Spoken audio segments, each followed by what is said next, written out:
गुरु प्यारी सात संगत जी, प्यार से कहना धन निरंकार जी।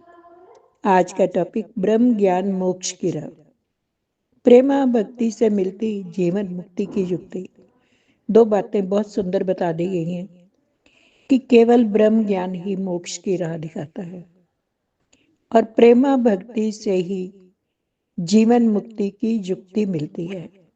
सात संगत जी, हम कई युक्तियां लड़ाते हैं, कई कर्म कांड करते हैं जीवन मुक्ति के लिए, लेकिन ये ब्रह्म ज्ञान क्या है, मोक्ष क्या है, जीवन मुक्ति क्या है? मोक्ष कोई ऐसी वस्तु नहीं कि उसे प्राप्त कर लिया जाए। मोक्ष कोई ऐसा स्थान नहीं कि जहां पहुंचा जाए। मोक्ष कोई ऐसा रस नहीं जिसे पी लिया जाए। मोक्ष तो एक युक्ति है जो सतगुरु की शरण में जाकर प्राप्त होती है। अक्सर लोग सोचते हैं कोई व्यक्ति मर जाता है, शरीर त्याग देता है, उसकी मुक्ति हो गई, उसका मोक्ष हो गया। मोक्ष नहीं हुआ, केवल शरीर की मुक्ति हुई है। अगर मुक्ति हो गई होती तो यह आवागमन का चक्कर क्यों होता?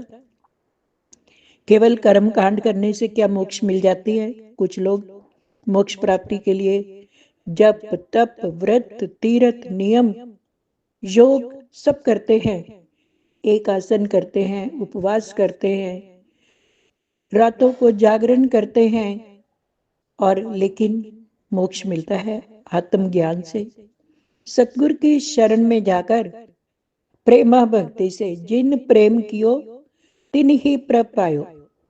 ये बार बार मरे मरे पुन जमे, बहुत सजाए प्यादेश लमे। 84 लाख योनियों से ये रूह भटक रही है। ये आवागमन के चक्र से इसे निजात पानी है, तो क्या इसके लिए कुछ कर्म कांड जरूरी है? कोई कर्म कांड करने की जरूरत नहीं है। सब में परम पिता परमात्मा का नूर देखकर उनसे प्यार करते जाए, यही प्रेमा भक्ति है। जिन प्रेम कियो तिन ही प्रभ पायो। राम ही केवल प्रेम प्यारा, जान लियो यही जानन हारा। भीलनी ने जूठे बेर खिला दिए और भगवान को क्या जरूरत थी जूठे बेर खाने की, शबरी के पास चलकर जाने की। उसकी प्रेमा भक्ति, उसका वात्सल्य। ऐसे ही निषाद को उसकी नाव पर बैठे हैं और कितना प्यार कर रहे हैं।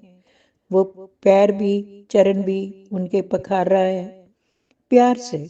सुदामा के तंदुल खा रहे हैं, छीन कर खा रहे हैं, कितना प्यार आ रहा है। भगवान को कुछ नहीं चाहिए किसी से, वो तो सबको दे रहे हैं। केवल और केवल प्यार चाहिए। साथ संगत और ये प्रेमा भक्ति से ही जीवन की मुक्ति मिलती है। ये बार बार जो जन्म हम लेते हैं तो हमारा शरीर तो मृत हो जाता है, ये तो जीव जंतु चर अचर सभी का हो जाता है। तो फिर मुक्ति किसकी चाहिए? इस आत्मा की। आत्मा भी परमपिता परमात्मा का अंश है, वो भी उसमें चली जाती है, ये तो जोत है उसकी। तो फिर मुक्ति किसकी रह गई? जीव आत्मा, जो कई जन्मों से भटक रही है।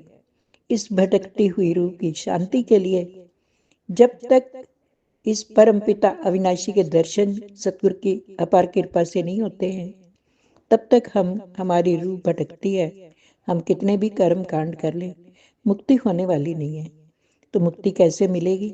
जब सतगुरु की कृपा से दिव्य चक्षु ब्रह्म ज्ञान के मिलते हैं और ये परमात्मा हर जीव में चर अचर में जरे जरे में ये दिखाई देने लग जाता है, तो जीवात्मा मुक्त हो जाती है। और ये इस परम पिता परमात्मा का अंश कहते हैं। क्षिति जल पावक गगन समीरा, पंच रचित ये अधम शरीरा। ये पांच तो पांच में मिल जाएंगे। मिट्टी मिट्टी में मिल जाएगी, अग्नि जल वायु आकाश कहते हैं ध्वनि को, ये सब पांचों इसमें मिल जाएंगे। केवल बाकी क्या रह जाएगा? केवल ये जीवात्मा। ये भटकती है, कई योनियों में भटकती है, लेकिन जब सतगुरु की शरण में जाती है, सबके अंदर इसकी ज्योत दिखाई देती है, सबसे प्रेम करती है, तो इसकी जीवन मुक्ति हो जाती है। यही जीवन मुक्ति की युक्ति सतगुरु समझाते हैं। प्यार से कहना धन्यवाद।